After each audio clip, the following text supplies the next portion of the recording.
Good morning, I'm Doctor here. Food itself is a medicine, simple and easy cooking method, taste is never forty nutrition అనే 3 concepts మన ఆవకాయ పప్పుని ఈ ఛానల్లో రెగ్యులర్గా check చేసుకుంటున్నాం కదా. అయితే ముందుగా food it self is a medicine అంటే మనం తినే ఆహారమే ఒక ఔషధ విలువలు కలిగి ఉంటుంది. ఫుడ్ ఎక్కడా కూడా టేస్ట్కిను మనం తినే రుచితో పాటు ఆరోగ్యవంతమైన ఆహారాన్ని కూడా ఎక్కడా కూడా కాంప్రమైజ్ అవ్వకుండా టేస్ట్ ఛాలెంజింగ్ రెసిపీస్ చేసుకోవచ్చు. అదే మన ఛానల్ యొక్క ముఖ్య ఉద్దేశం. అయితే simple and easy cooking method అంటే చాలా సులభంగా అన్ని ఇంగ్రీడియంట్స్ వేసే అవసరమే లేకుండా చాలా సింపుల్ ఇంగ్రీడియంట్స్ ఉపయోగించి ప్రిపేర్ చేసుకోవడం కూడా మన ఛానల్ యొక్క పర్పస్ అనమాట. అయితే ఇందులో ఈరోజు నేను spinach recipe palak paneer combination తీసుకున్నానండి. అయితే ముందుగా నేను పాలకూర ఒక 4 కట్టలు తీసుకున్నాను చిన్నవి. అవి బాగా నీట్గా ఉప్పు నీళ్ళల్లో బాగా కడిగినప్పుడు దాంట్లో ఉన్నటువంటి బ్యాక్టీరియా ఏదైతే ఉంటుందో అది పూర్తిగా కూడా డెస్ట్రాయ్ అయిపోతుంది. ఆ తర్వాత దాంట్లో ఉన్నటువంటి కెమికల్స్ ఏమన్నా ఉంటే ఉప్పు నీళ్ళల్లో అవి పూర్తిగా అబ్జార్బ్ అవుతాయి. మ్యాక్సిమం వరకు కూడా అబ్జార్బ్ అయిపోతాయి. తర్వాత వాటిని బాగా నీట్గా కడిగిన తర్వాత ఒక డ్రైనర్ తీసుకొని డ్రైన్ చేసి ముఖ్యంగా ఇక్కడ ఒక ఇంపార్టెంట్ టిప్ ఏంటంటే పాలకూర ఆకుల కన్నా కూడా పాలకూర ఎడ్జ్ లాస్ట్ ఎండింగ్ అంటే చాలా చివరి వరకు కూడా కాడలు ఏవైతే ఉంటాయో అవి హై ఫైబర్ని కలిగి ఉంటాయండి. అది చాలా చాలా మనకి ఉపయోగకరం అనమాట. దాన్ని అస్సలు మిస్ చేయకుండా ఉండటానికే పాలకూర పన్నీర్ అనేది మనకి ఒక రెసిపీగా తీసుకోవచ్చు. ఎందుకంటే ఆ లాస్ట్లో ఉన్నటువంటి కాడలే మన హెల్త్కి చాలా బెనిఫిషియల్ అనమాట. అది మనం మొత్తం మిక్సీ పడతాం కాబట్టి పాలకూరలో పన్నీర్లో ఆ కాడలు పూర్తిగా మనం గ్రైండ్ చేసుకోవచ్చు, ఇబ్బంది లేకుండా ఉంటుంది. అయితే ఈ పాలకూరని నేను బాగా శుభ్రం చేసుకున్న తర్వాత సిజర్తో చక్కగా లాస్ట్ వరకు కూడా కట్ చేసుకొని స్టవ్ మీద ఒక బౌల్ పెట్టుకొని అందులో 2 కప్పులు నీళ్లు పోసి ఈ పాలకూర 4 కట్టలు వేసి మూత పెట్టాను. అయితే వేసినప్పుడు అది 4 కట్టలా అనిపిస్తుంది, కానీ అది మనం వండిన తర్వాత మనకి చాలా కొద్దిగానే అవుతుంది. అదొకటి మనం గమనించుకోవాలి. ఆ తర్వాత బాగా ఉడకడం అంటే ఇక్కడ ఒకటండి, మనం ఉడికించేటప్పుడు ఖచ్చితంగా మూత పెట్టుకుంటే దాంట్లో ఉన్నటువంటి మైక్రో న్యూట్రియంట్స్ తిరిగి ఆవిరి ద్వారా దాంట్లోనే ఉండిపోతాయి, అవి బయటికి వెళ్ళటం జరగదు. అన్ని ఆకుకూరలలాగా కాదు, పాలకూర ఎప్పుడూ కూడా దాని యొక్క న్యూట్రియంట్ వాల్యూస్ అస్సలు కోల్పోదు. ఈవెన్ ఆఫ్టర్ మనం ఇలా నీళ్ళలో ఉడకపెట్టిన తర్వాత దాని న్యూట్రియంట్స్ ఎప్పుడు కూడా తగ్గవన్నమాట. అదే పాలకూరలో మనకి ఉపయోగకరమైన విషయం. దాన్ని జస్ట్ నేను ఒక 4-5 పచ్చిమిర్చి అండి, లేదా మీరు ఒక 5-6 కూడా చిన్న చిన్న పచ్చిమిర్చి ఘాటు చెక్ చేసుకొని మనం కొద్దిగా ఉప్పు, పావు చెంచా ఉప్పు వేసి ఈ పాలకూర వేసుకొని 4 పచ్చిమిర్చి లేదా 5-6 పచ్చిమిర్చి మన టేస్ట్ బట్టండి, కిడ్స్ని మనసులో పెట్టుకొని చెప్పడం అనమాట.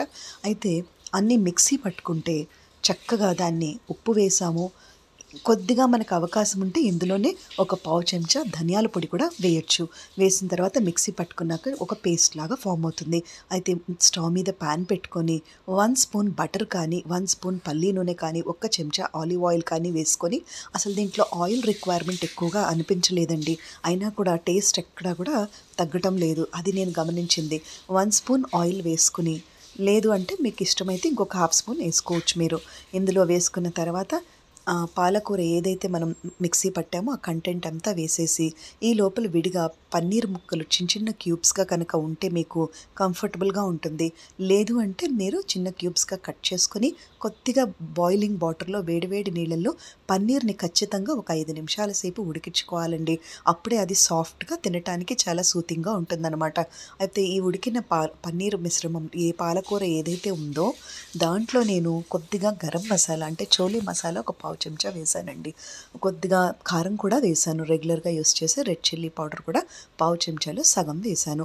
మొత్తం మీద దీంట్లో ఇంగ్రీడియంట్స్ మీరు గమనిస్తే ధనియాల పొడి, కొద్దిగా గరం మసాలా, కొద్దిగా కారం, పచ్చిమిర్చి, ఇందులో అది తప్ప ఇంకేమీ వేయలేదు, ఉప్పు. నేను అలాగే సింపుల్గానే ట్రై చేశాను. ఇందులో మనకి టేస్ట్ ఎలివేటర్ వచ్చి పన్నీర్ అవుతుంది, టేస్ట్ ఎలివేటర్ వచ్చి ఫ్రెష్గా ఉన్నటువంటి పాలకూర అవుతుంది. అది నేను బాగా గమనించింది.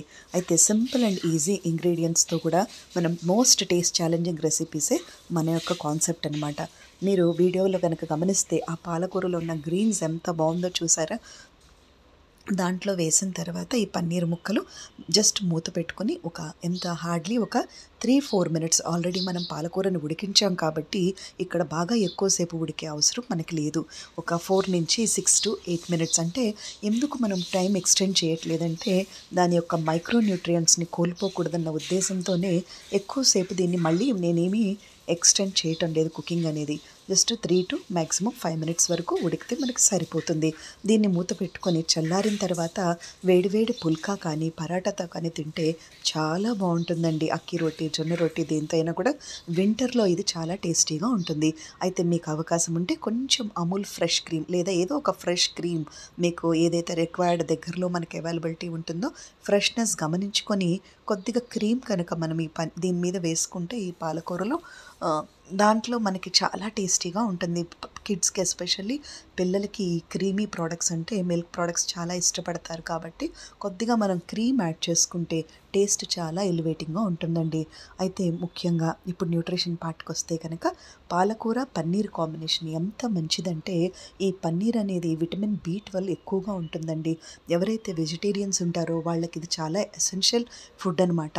ఈ విటమిన్ B12 అనేది కనుక డెఫిషియన్సీ వస్తే కాళ్ళు తిమ్మురులు ఎక్కటము, ఈజీగా అలసిపోవటం, ఈజీలీ ఫెటిగ్నెస్ అంటాము, తొందరగా అలసిపోవటము, కాళ్ళు బలహీనపడటము, తర్వాత రకరకాల వాళ్ళకి సిమ్టమ్స్ వస్తూ ఉంటాయన్నమాట. ఈ ఫెటిగ్నెస్, అలసిపోవటం, అరికాళ్ళ తిమ్మురులు ఎక్కడము, నంబ్నెస్, కాళ్ళు ఇలా టింగ్లింగ్ సెన్సేషన్ అంటాము, కొంచెం అలా తిమ్మురులు ఎక్కటం గుచ్చుకుంటున్నట్టుగా అవటము, ఆ విటమిన్ B12 డెఫిషియన్సీ అనేది చాలా ఇబ్బందికరంగా ఉంటుందన్నమాట. దాన్ని ప్రివెంట్ చేయడానికి పన్నీర్లో చాలా ఎక్కువగా విటమిన్ B12 అనేది ఉంటుంది. అయితే B12 అనేది మనం ఈ రకంగా ఫుడ్ ద్వారా తీసుకోవచ్చు. ఇంకొకటి పాలకూరలో విటమిన్ A, విటమిన్ B, తర్వాత విటమిన్ C ఎక్కువగా ఉంటాయి. ఇందులో ఫోలిక్ యాసిడ్, జింక్, ఐరన్ కూడా ఎక్కువగా ఉంటుంది. యాంటీ ఆక్సిడెంట్ రిచ్ ఫుడ్ అనమాట. ఇందులో ఉన్న ఆల్ఫా బీటా కెరోటిన్ వల్ల ఇది ఏం చేస్తుందంటే డ్యామేజ్ అయ్యే సెల్స్ని రిపేర్ చేస్తుంది. ఎస్పెషల్లీ ఎవరైతే స్మోకింగ్ లాంగర్ డ్యూరేషన్లో స్మోకింగ్కి అలవాటు పడతారో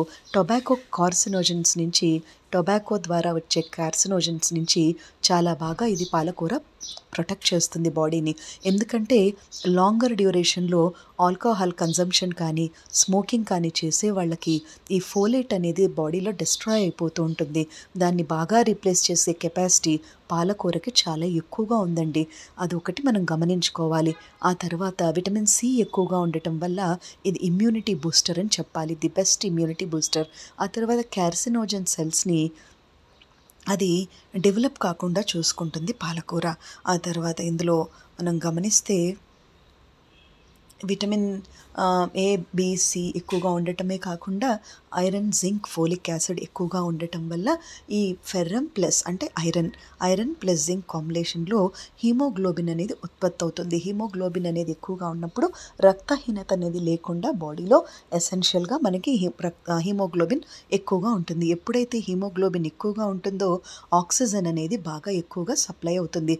అంటే మనకి బ్రెత్లెస్నెస్ లాంటి ప్రాబ్లమ్స్ రాకుండా, రెస్పిరేటరీ ట్రాక్స్ ప్రాబ్లమ్స్ రాకుండా పాలకూర చాలా బాగా హెల్ప్ చేస్తుంది.